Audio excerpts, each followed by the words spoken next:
Hello बच्चों, let's see this question. This question said two particles are oscillating along two close parallel straight lines side by side with the same frequency and the amplitude.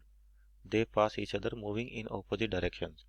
When their displacement is half of the amplitude, the mean position of the two particles lie on the same straight line perpendicular to the path of the two particles. The phase difference is. तो देखिए, सबसे पहले तो यहाँ पर अपन की concept की बात करें तो ये सिंपल हार्मोनिक मोशन का आपके पास और फेज डिफरेंस निकालना है। तो यहाँ पर जो फेज डिफरेंस है वो आपके पास फेजर मेथड से इजी तरीके से फाइंड आउट कर सकते हैं। एक तो आपका तरीका होता है कि एसएचएम इक्वेशन लिख ले, दूसरा कि फेजर। तो अपन सिंपल फेजर से करें इसको, फेजर इन एसएचएम। अब फेजर क्या होता है आपके पास, जो सिंपल हार्मोनिक मोशन उसको सर्कुलर मोशन से रिलेट करता है। और किस तरीके से, जैसे मान लीजिए आपके पास कोई भी पार्टिकल एसएचएम कर रहा है और उसका एम्पलीट्यूड आपके पास कितना है, ए है, तो अपन क्या करते हैं उसके एम्पलीट्यूड के बराबर रेडियस मान के एक सर्किल ड्रॉ करें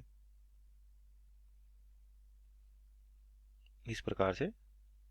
और ये आपका एसएचएम हो गया इस प्रकार से। जैसे ये तो हो गया एक्सट्रीम पोजीशन एसएचएम की, तो यानी कि प्लस ए, और ये हो गया आपके पास मीन पोजीशन, और एक्सट्रीम एंड पे आपके पास फिर से मैक्सिमम डिस्प्लेसमेंट नेगेटिव डायरेक्शन में।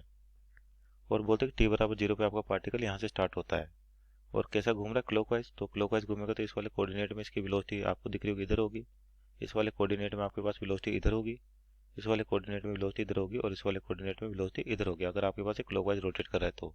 अब देखो यहाँ पे दो पार्टिकल्स हैं, दोनों क्या करें, क्लोज पैरेलल स्ट्रेट लाइन पे एसएचएम करें, दोनों का एम्पलीट्यूड भी सेम है, फ्रीक्वेंसी भी सेम है, और एक दूसरे को they pass each other moving in opposite direction, यानी कि जब वो एक दूसरे को क्रॉस करते हैं एक दूसरे के ऑपोजिट डायरेक्शन में होंगे। तो और मीन पोजीशन आपके पास क्या होती है, जो डायरेक्शन ऑफ मोशन उसके परपेंडिकुलर है सही। तो अपने को बताना दोनों का फेज डिफरेंस कितना होगा, यानी कि जब वो एक दूसरे को क्रॉस करेंगे। और क्रॉस भी कहाँ करें, जो मैक्सिमम डिस्प्लेसमेंट उसके हाफ पर, यानी कि जैसे यहाँ पर देखिए तो मीन पोजीशन होगी, तो पार्टिकल के बारे में क्या रखा है कि जो एक दूसरे को क्रॉस करते हैं। जैसे सपोज करिए ये आपके पास दोनों के एसएचएम लाइन है, ये मीन पोजीशन होगी, दोनों की आइडेंटिकल है। तो एक दूसरे को जब क्रॉस करते हो तो क्या होता है, उनकी डायरेक्शन एक दूसरे को अपोजिट होती है। जैसे सपोज करिए यहाँ पर बात करें कि आपका इस वाले पर मान लीजिए पार्टिकल जो पहला वो इधर जा रहा है, तो दूसरा पार्टिकल आपका इधर जाएगा। तो अगर मान लीजिए जब एक दूसरे को क्रॉस करते हैं तो दोनों आपके पास किस पर लाई करेंगे, एक ही लाइन पर, सेम स्ट्रेट लाइन पे लाई करेंगे। किस प्रकार से, जैसे ये पोजीशन होगी अपने पास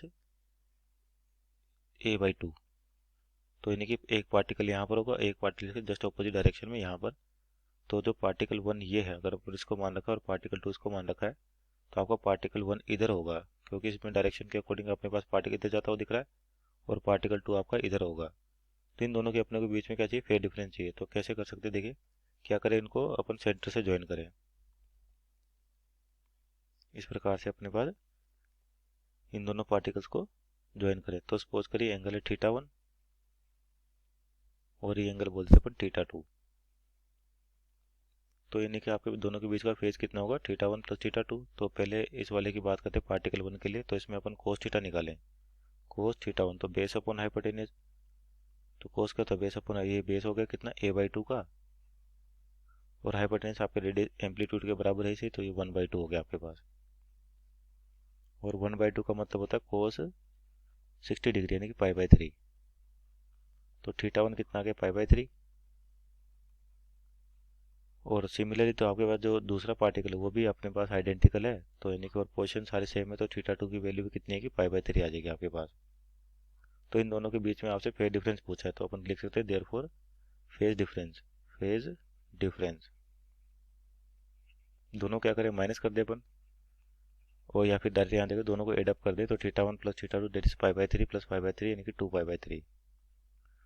तो यानी कि जो फेज डिफरेंस हो गया डेल्टा फाई दोनों के बीच में 2π/3 का है। तो यहाँ पे ऑप्शन चेक है, तो ऑप्शन नंबर बी अपना राइट आंसर होगा। Hope you understood well, best of luck.